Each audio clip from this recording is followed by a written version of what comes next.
Hi there, and a very warm welcome to Season 4, Episode 14 of PeopleSoup. It's Ross McIntosh here.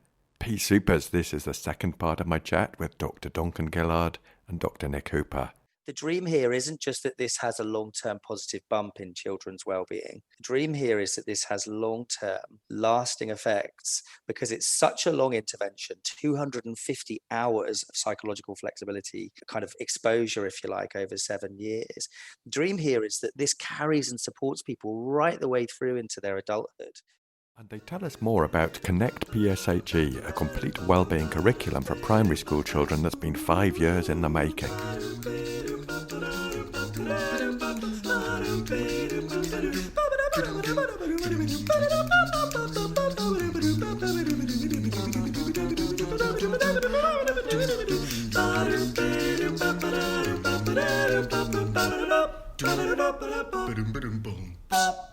PeopleSoup is an award-winning podcast where we share evidence-based behavioural science in a way that's practical, accessible and fun to nourish your mind to flourish at work. You can hear about the spark that started the journey, how Connect PSHE developed and evolved through collaboration and exploration over 5 years, and the comprehensive support for teachers in delivering this evidence-based curriculum. Let's take a quick scoot over to the news desk. Reviews are in for part 1 of my chat with Duncan and Hoop Dog. Sarah Sivers on Twitter said, I felt the joy listening to the wonderful Duncan and Nic on PeopleSoup Pod, and that's exactly what we're trying to transmit on the PeopleSoup podcast, the joy. So thank you so much for that, Sarah, and I hope I didn't mess up your surname. And on Facebook, Helen McGillivray said, loved this podcast, totally 100% get how CBS work doesn't always feel like work. The struggle is real. Looking forward to part 2. Well, Helen, wait no further. And a sincere thank you to everyone who listened, commented and shared. I also have news of a competition. Me and my pal Annie Gascoigne have developed a Flexibility at Work program. And in the remaining modules we're covering, first of all in Module 3, Organisational Flexibility and Pro-Social, and in Module 4 we're looking at contextual behavioural science in relation to leadership. You can find out all about them at bookwen.com/flexibilityatwork. And if you'd like to throw your festive hat in the ring, you can fill out a form via bookwen.com/flexibilityatwork or in the show notes to this episode to have a chance of winning a free place on either Module 3 or Module 4. And finally, PeopleSoupers, there's lots of planning and plotting going on here at PeopleSoup HQ, and there'll be lots more news on that front next year. But for now, get a brew on and have a listen to part 2 of my chat with Duncan Gillard and Nic Hooper.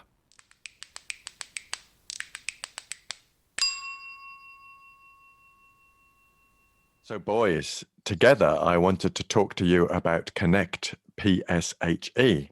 So I wonder for our listeners, if you wouldn't mind just describing what Connect PSHE is, please, to start us off. Okay, so Connect PSHE, in a nutshell, it's a psychological flexibility curriculum designed to be delivered to all children in the classroom by teachers with a small amount, but not a huge amount, of training in ACT and something called the DNAV model, which is the ACT for Youth model from Louise Hayes and Joseph Cherokee, for those who aren't familiar with that. So proactively, preventatively, universally, for every child in a school, not just for those who are particularly struggling in some way with their social skills, emotional well-being, mental health, or whatever. And the idea here is that we want to get this stuff right into the water supply of a school community from the ground up. So the curriculum is designed for children from 4 years of age, right the way up through to the end of what here in the UK we call primary phase of education. So sort of 11, 12 years of age. I can add to that. So Connect PSHE is a curriculum, as in lesson plans, that are to be delivered by teachers to their children over a 7-year period. And if you want to look at Connect as a psychological intervention,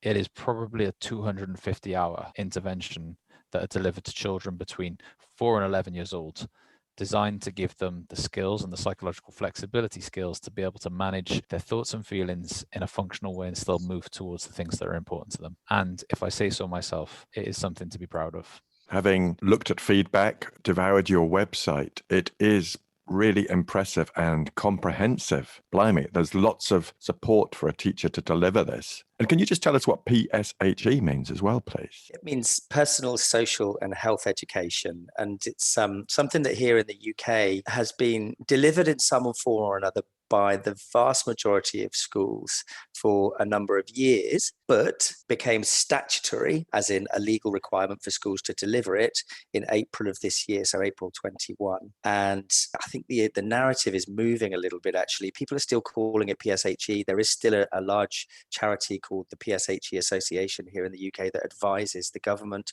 on all matters PSHE related, but it's more of a shift toward in narrative kind of RSE, relationships and sex education and that kind of stuff.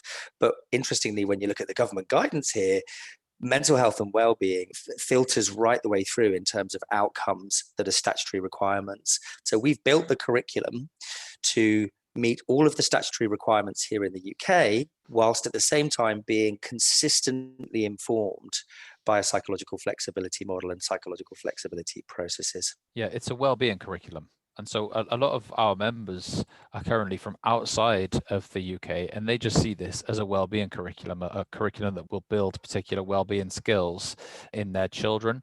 But it's a well-being curriculum that also meets all of the statutory requirements of a PSHE curriculum here in the UK. So it does both of those things at the same time. I just want to touch quickly on the magnitude and the breadth of what Connect is, and maybe tell a story of like how that started. So Duncan and I were in a school in Bristol, and we were delivering staff wellbeing training to the school. And it was after one such training that Duncan said, we need to get this into the water supply of the school. I said, well, what do you mean by that? So this was Duncan's vision originally. So what do you mean by that? He said, well, I think we need to create a curriculum. Should we do it? And the thing is about me is that I'm generally a yes person, especially when the requests come from people that I love. And so I was like, yeah, sure, no problem. I didn't know what a curriculum was really. And so I've been asked to do this, to be involved in this thing. I've said yes.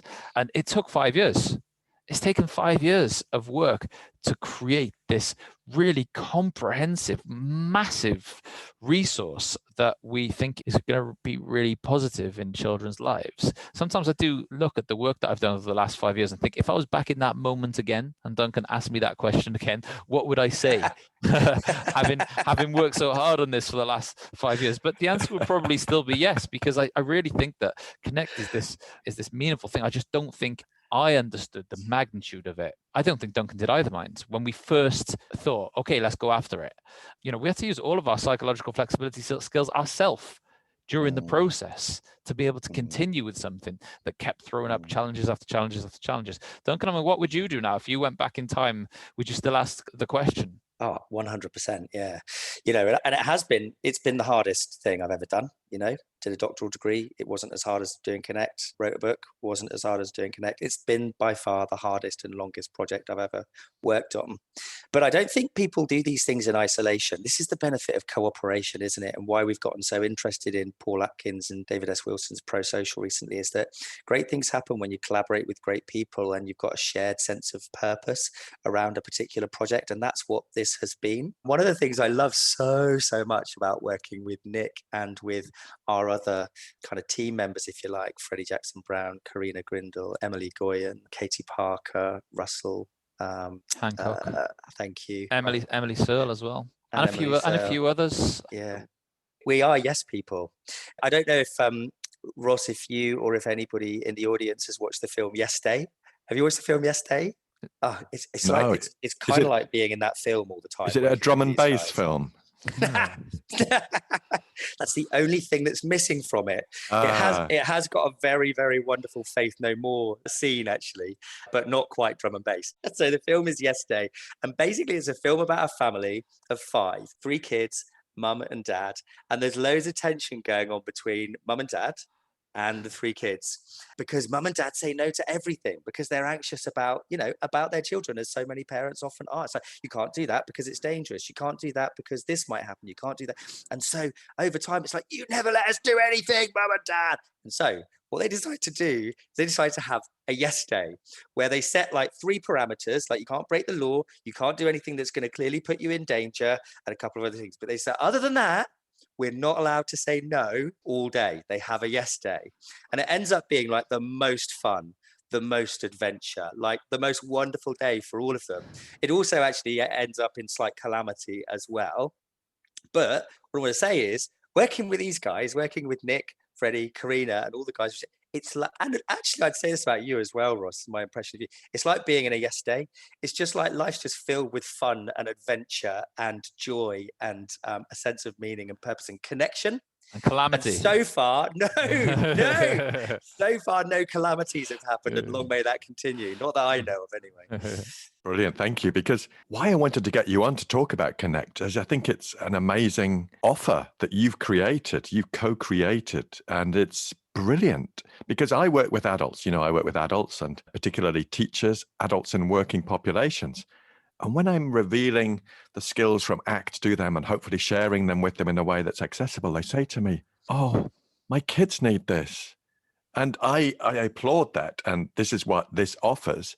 And also, the kids now will be in the workplaces in the future. So if they have these skills at an earlier age, we'll have people who are more skilled at being flexible and values driven in the future. So I think it's a win-win. And I'd like to, if I may, read out a couple of reviews of Connect, because I think these really bring it to life. This is from Catherine Weir, Emeritus Professor at the University of Southampton, co-author of Happy Teachers Change the World. And Catherine said, I found everything to like about the Connect curriculum. It is evidence-informed, positive, values-driven, and a rich, detailed, and a teacher-friendly resource that has been carefully crafted to fit in with the latest guidance. As someone who is particularly keen on mindfulness, but often experiences it as delivered as a bolt-on extra, I was particularly pleased to see how mindfulness skills and attitudes both gain specific attention and are also integrated into the wider wellbeing framework in ways that should make them feel live, embedded, and relevant to both pupils and their teachers.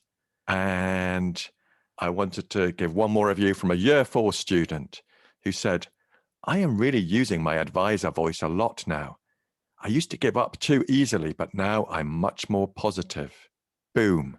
And there are many more reviews that you can see on the Connect page at connect-pshe.org. So I've given you a couple of reviews. So how did you go about crafting this enormous project? Where the hell did you start? We started with psychological flexibility. So we just knew that that needed to be the threads that was running through the lesson plans. And specifically, we wondered whether teachers would be across year groups without a coherent program, would be sending mixed messages about what to do with unwanted thoughts and feelings. And so we wanted there to be consistent messages from 4 years old to 11 years old about what happens when you get unwanted thoughts and feelings and what to do with them. And so we started with psychological flexibility. We then moved from psychological flexibility to DNAV because I knew of the work of Louise Hayes and Joe Cherokee, and I trusted them in terms of them knowing what they're doing. And so I mentioned DNAV to Duncan, and Duncan then looked into it and said, yes, we need to build our curriculum around DNAV. And so now we've got this question of, okay, how do we embed DNAV into a curriculum? Well, the next thing we need to know is, okay, curriculums that are out there, they have themes across terms. So there are 6 themes across a school year. There are 6 terms across a school year, and each of them would have needed a theme. And so we had to decide on those themes, and it took us ages to get to the 6 ways to wellbeing. And in fact, that only happened as a result of the fact that I was working with an ex-student of mine, and Joe Cherokee, a student who's now called Dr. Gitanjali Barsakod, who had done her PhD on the 6 ways to wellbeing.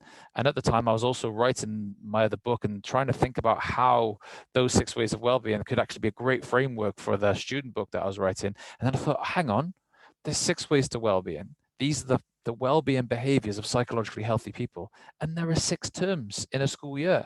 Like, we could make our curriculum about training children to do the 6 most psychologically healthy behaviors. Are there any better term names than the 6 ways to well-being? We are teaching them how to achieve optimum well-being in the world, and we're giving them psychological flexibility as a way to help them manage the unwanted thoughts and feelings that pop up along the way. And so we essentially have 6 terms, 6 themes for each of those terms. Within each theme, they will get a number of discover lessons, a number of noticer lessons, a number of advisor lessons, a number of values lessons, and some other lessons as well. It was a really organic process. We started off in one place and we probably ended up somewhere that we didn't know we were going to end up, but I'm really happy with where it's ended up. It feels powerful. Duncan, I'm not sure if there's anything else that you wanted to add to that. I think you've said it perfectly, Nick, actually. And I think perhaps just to kind of clarify what that results in is over 250 lesson plans, every single one of them having PowerPoint presentations to go along with them for the teachers to kind of speak to, each one of them having kind of some kind of handout, subsidiary resources and things like that. And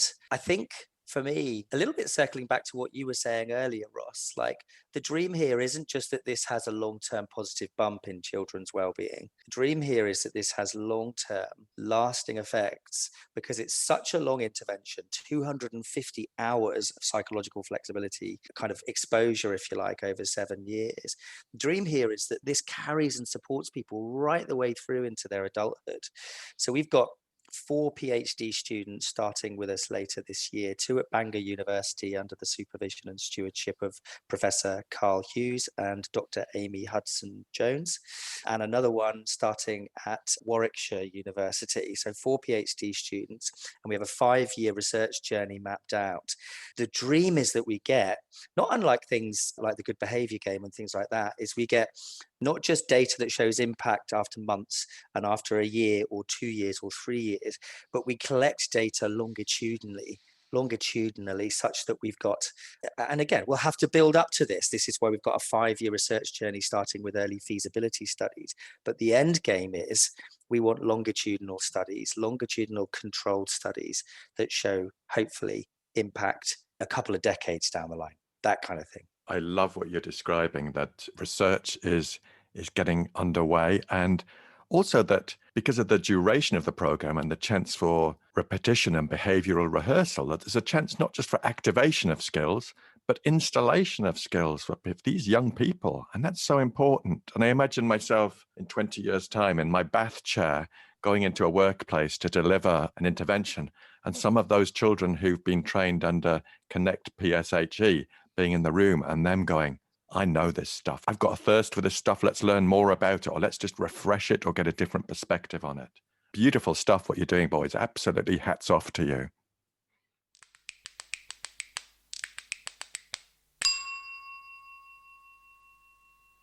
That's it, folks. Part 2 in the bag. Always leave them wanting more. And on that theme, the hot news is that the Connect program has evolved. Get yourself over to connect-ed.world because Duncan and Nick and a group of extraordinary pioneers have launched a whole school approach to well-being. As the landing page says, we imagine a future in which schools enable their communities, children, staff and parents to explore and connect with personal values and to develop the psychological skills to live their best lives. This is an incredible development. Congratulations to the team. I'm so proud and humbled to be involved. So go and check it out and spread the word. Connect-ed.world. And I'm sure the team will be back on the mic very soon to tell us more about it. If you like this episode of the podcast, could I invite you to share it with one other person? I'm really keen to spread the behavioural science and skills with more people. Of course, a subscription, follow, rating or review are also very much appreciated. The show notes are at rossmcintosh.co.uk, and this includes links to a few different platforms.